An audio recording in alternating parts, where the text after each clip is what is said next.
realize that or to see like voting does not mean anything. This was greatly shaken by the hardship. When people came out the last voting 2017, they all knew that they are voting for somebody against another one. Only to realize that the two have merged without consultation, and so they were like, so there is no need of voting if tomorrow the two rivals can as well come together. Reception or caption of the layman, from what one would think that this is right for the nation, possibly it may turn to be not as per expectation. So people have that one, and they believe that we are punishing somebody by behaving like that. The other thing is the attitude. People think like, why should I close my business and go and vote? So they give priority to where the daily bread comes from instead of spending the day into the casting of the votes. Yeah. Interesting. And for you, do you think elections will remain the same after election 2022? Do you think when we do the next one in 2027, do you think we'll still have the same voter apathy, or you think we might have improved on things? Do you feel like also this time citizens were more aware of what they were voting for or not, or against? Common mwananchi, possibly I would say he has not yet understood what voting is. Because one is that maybe the knowledgeable and possibly the noble would know the meaning of change of arms. But as per the layman, especially young people, it has never come to their senses why I should vote. Mm-hmm. So I don't see much improvement in that attitude unless civic education is thoroughly done and the people are put to awareness of why you should vote and the importance of forthcoming the elections. It is like people have reached to a point of saying leadership is for them, survival is for us. And whatever decision they make up there is up to them. But us, we have already had mindset, this is our lifestyle, and that is all. So a lot of civic education needs to be done, awareness needs to be done, and especially reach the upcoming young people. I'm trying to compare that with the aged, possibly those who saw the white man colonialism in the land. They know the meaning of the power.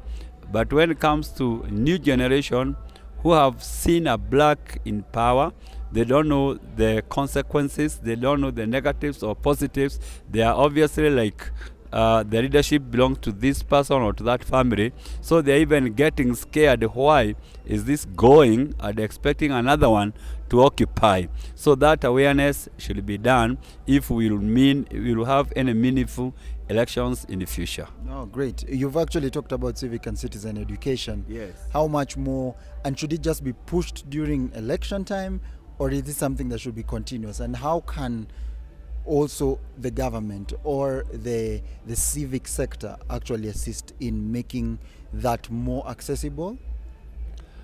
I believe this should not be like an event thing or emotionally when we are nearing election year. I would even suggest be put into curriculum. Like the way we are introducing CBC, a child should be taught within the civic teaching that for you to experience a change, you must also participate in national development, in the sense of that you become part and parcel of the change of arms, and the decision comes from you. The other thing is that democracy is only spoken but never emphasized. When people hear the word democracy, it has never entered into their bone marrow why we are rejuvenating from one-man monarchy kind of government to democracy, people-led leadership. So that emphasis should be put into the curriculum so that when one is growing up and even reaching to the adulthood will be ready to know it is meaningful for me to go and vote. Just like when one takes a course like accounts, mathematics begins when you are even entering to lower classes. And when you come to upper classes, you are already mindset, you know mathematics. So to go to a course of accounts, it's like you are in lifestyle of the mathematics, but not introduction of it when you are needed. So I would think they have only introduced a better guideline of what should be done, but they have not gone to the bone marrows. Interesting. You've said elections won't be the same, but in a going down trajectory. How can we improve on that so that at least with the next election, 2027, we'll have more people turn out, we'll have more youth involved, we'll have a population that's more interested in our civic and citizen education and interests? How exactly can we get to a stage where we get better, and what do the structures that are there, what can they be employed to do more? Like now, when we are using digitalized electioneering, I see like we are all relying with one link of iebc.or.ke, whereas we have many organizations who could be having many other links, and when we improve it in the ICT direction and enlighten our people on the same, people will be mindset, and even polling can begin to be done even digitally. For example, if we can register people the passports through e-citizen, why don't we introduce also voting through EIBC? And that one will bring an emphasis. The other thing, who owns that candidate whom you have voted? Like now when I observed the papers, documents that I was given, one for presidential, the other one for governor, the other one for senator, the other one for women rep, another one for MP, and another one for MCA.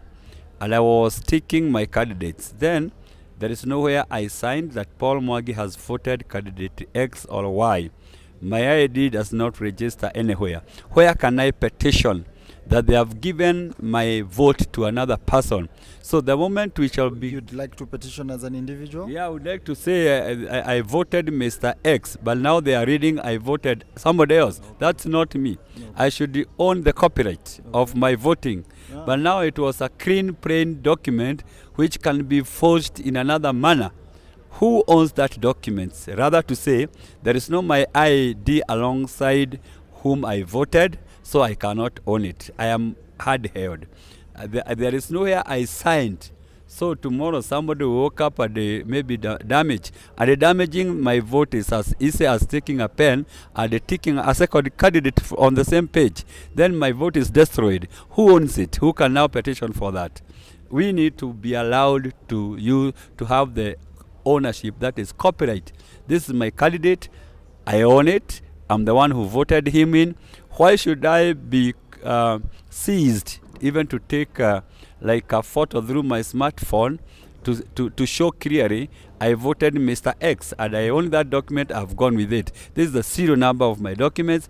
It's me who voted him, and now I have that document. I can go and put in my records. Just like the way we carry hospital cards, all other medication, I can say I attended in such and such a hospital, I was there in such and such a date, it is me who went there. Who owns that document? That is why there is loopholes of rigging, because eventually any other document can be printed of the similar manner, and a certain candidate is then voted. So to improve on it, can we be allowed to own? The other day, like we were buying bundles through our M-Pesas. There was a time when M-Pesa could just dictate for your credit. But we argued with the Safaricom and other networks, and you reach a point where you are asked several questions. Would you like to buy? How much? Do you accept? Yes. Is it you? Yes. Can you now put your password? Now you own that thing you have done. If initially we were like obviously taken, you can purchase. The Safaricom dictates how much you can purchase. Today, I decide, and I put several stages. I have accepted this. It's me. This is my password. This is my M-Pesa PIN. Why don't we also own the documents of IEBC? Okay. So Yeah. you've talked about civic and citizen education. Yeah. Owning your own You own. your own vote. For Your lack own of a better vote. way to say it. Yes. And what third thing would you add on to that? In improving how we do 2027. The moment they create another column of ID number of the voter, add the name at the signature page, I own that candidate. Yeah. Thank you so much. I think I should end on that note. And remember, we are actually talking about what happens after you vote and what are the solutions, what are the problems that we are facing. This is our story. Thank you very much. My name is Wahia Kemituri. Thank you.